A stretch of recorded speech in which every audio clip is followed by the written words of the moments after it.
Selamat malam tim Bislab. Kami akan mempresentasikan hasil project based learning kami dari case study company Redders yaitu terkait data driven approach to hospitality excellence.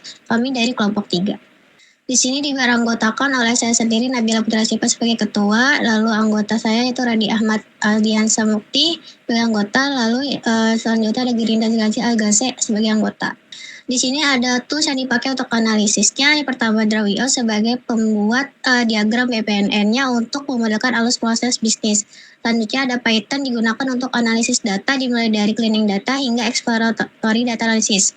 Selanjutnya ada SQL sebagai pengelola dan mengekstrak data dari database untuk query secara cepat dan efisien. Selanjutnya ada Tableau untuk membuat visualisasi dan dashboard secara interaktif dan untuk wawasan yang mudah dipahami. Latar belakangnya di sini Retos mengalami kesulitan dalam mengambil keputusan berbasis data, menghambat operasional dan kepuasan pelanggan, sehingga dengan dashboard data, Retos dapat mengevaluasi kinerja merek, perilaku pelanggan dan tren industri untuk mengoptimalkan operasional dan melayani pelancong lebih efektif.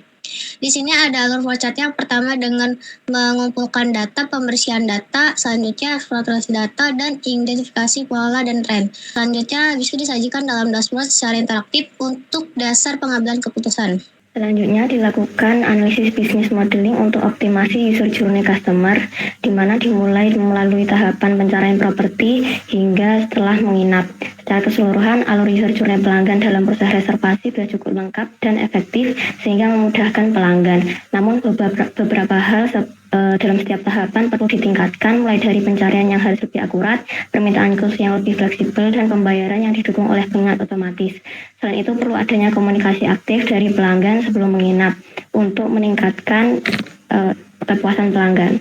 Selanjutnya di sini ada distribusi stay duration, di mana mayoritas kalau dilihat pelanggan Redders ini menginap 1 sampai hingga 2 hari dan durasi 3 itu cukup populer. Ini menunjukkan banyak pelanggan dengan durasi yang singkat ya.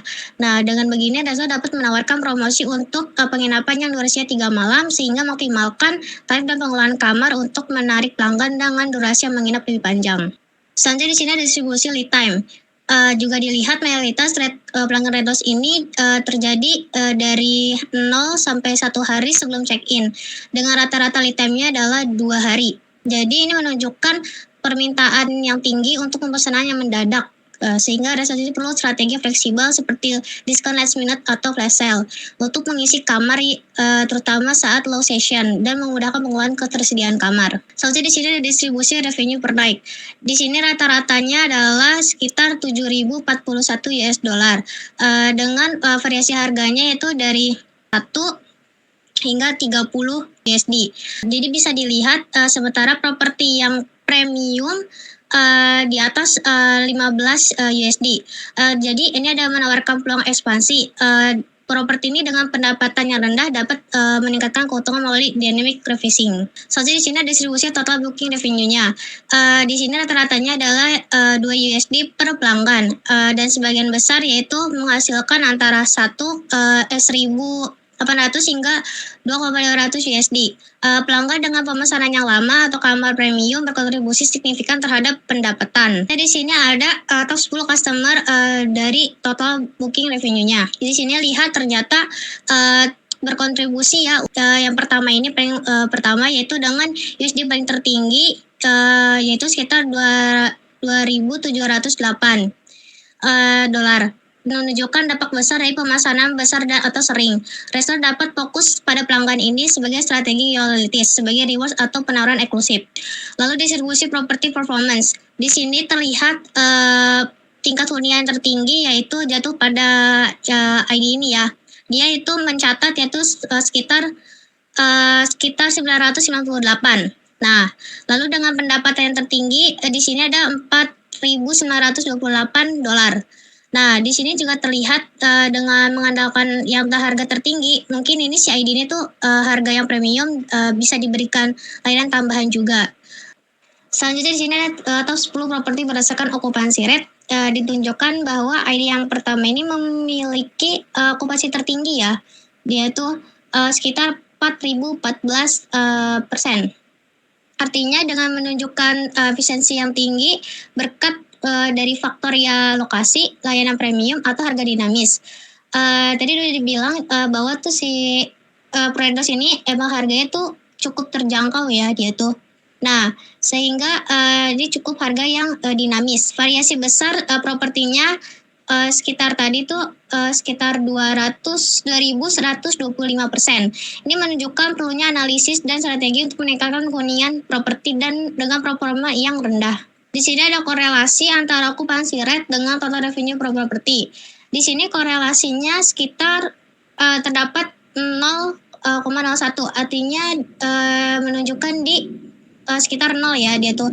Ini menunjukkan okupansi rate antara korelasinya dengan total revenue-nya itu sangat rendah korelasinya. Mungkin ini menunjukkan faktornya tuh keterlibatan seperti harga, lokasi, layanan, dan musim lebih berpengaruh terhadap pendapatan. Jadi kemungkinan ini tuh rendahnya dari faktor yang tersebut.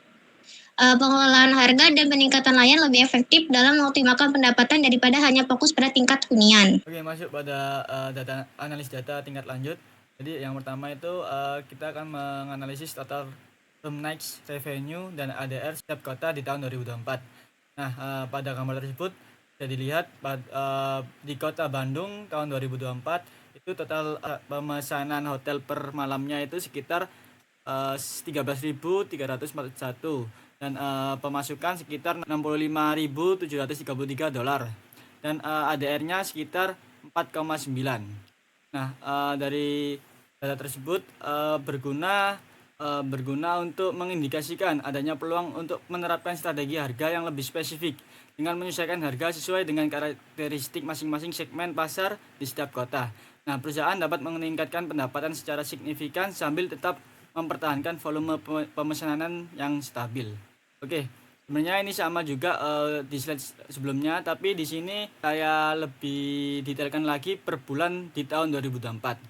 Jadi untuk selanjutnya yaitu mengidentifikasi 10 properti teratas dalam hal pertumbuhan RN. Nah, bisa dilihat pada gambar properti yang paling tinggi itu di Koduk Jogja 0342 dengan total RNS-nya di 2023 itu 119 dan RNS 2024 itu sekitar 217. Nah, pertumbuhan dari 2023 dan ke 2024 itu sekitar 98 dengan presentasinya itu 82%. Nah, bagaimana cara mencarinya? Di bawah itu terdapat rumusnya juga.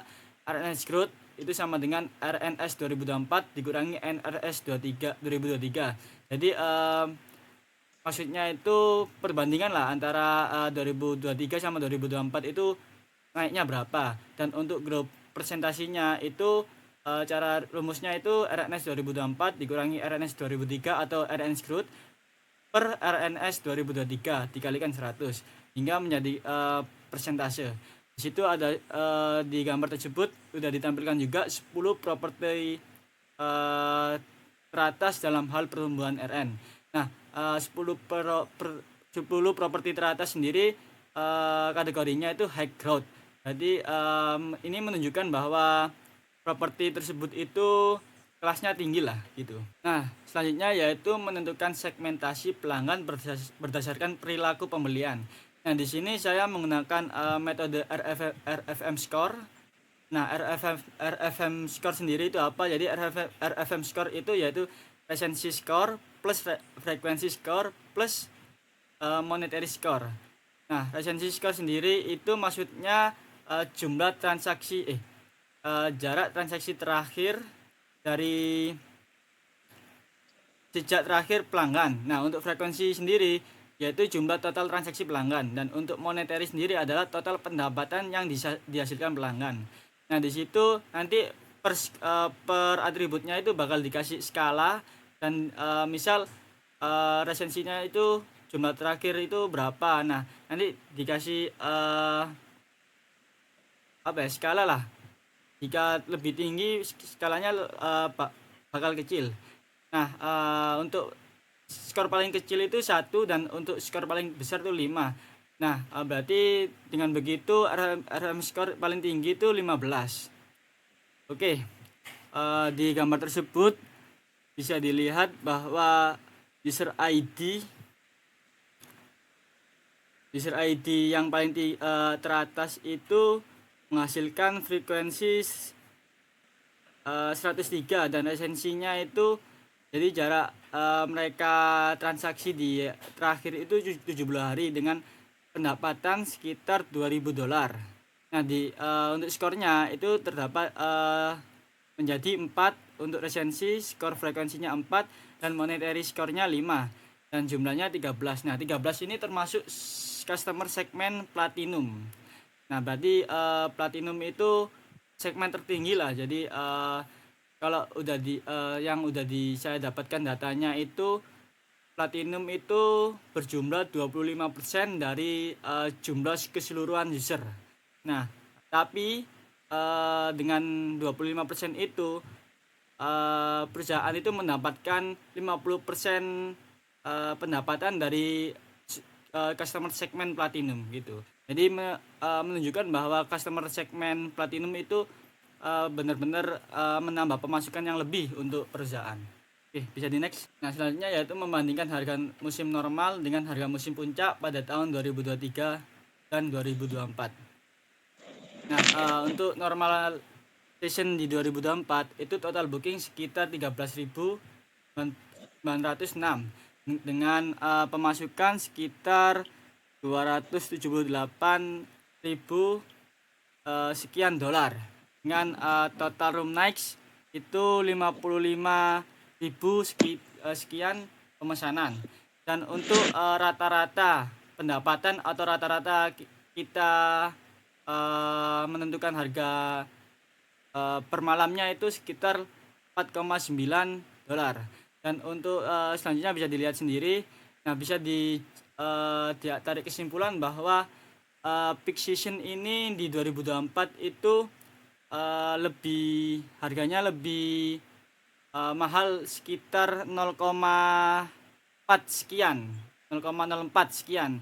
Jadi di 2023 itu harga per malam di peak season itu lebih mahal daripada di normal season. Sedangkan di 2024 itu harga normal season itu lebih mahal daripada di peak season gitu. Untuk peak season sendiri itu atau musim puncak sendiri itu saya masukkan di bulan ke-6 sama bulan ke-7 plus bulan ke-12 dan bulan ke-1 gitu. Oke, bisa di next. Nah, selanjutnya yaitu menganalisis kualitas properti. Nah, bisa dilihat pada gambar. Jadi di gambar tersebut bisa dijelaskan bahwa keseluruhan properti itu di grade A, C, dan D. Nah, dengan occupancy rate bisa dilihat sendiri bahwa yang tertinggi di grade A itu ada di user ID JAK 0052 dengan grade A dan occupancy rate-nya itu sekitar 3.804%. Oke, jadi dari di sini bisa dilihat bahwa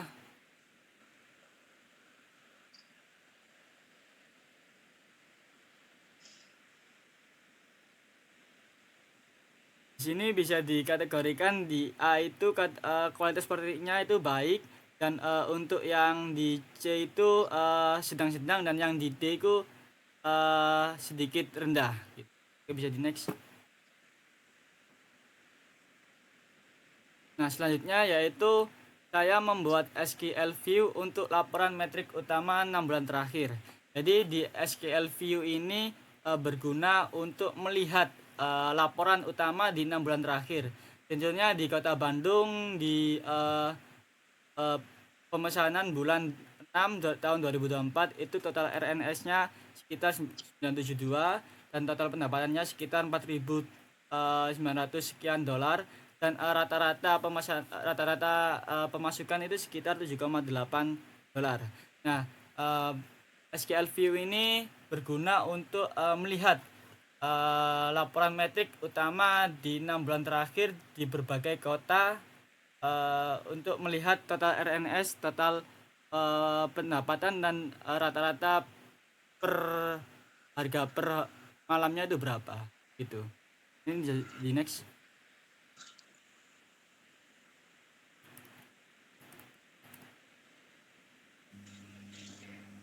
Selanjutnya yaitu divisualisasikan melalui dashboard interaktif Red Door Business Insight Dashboard.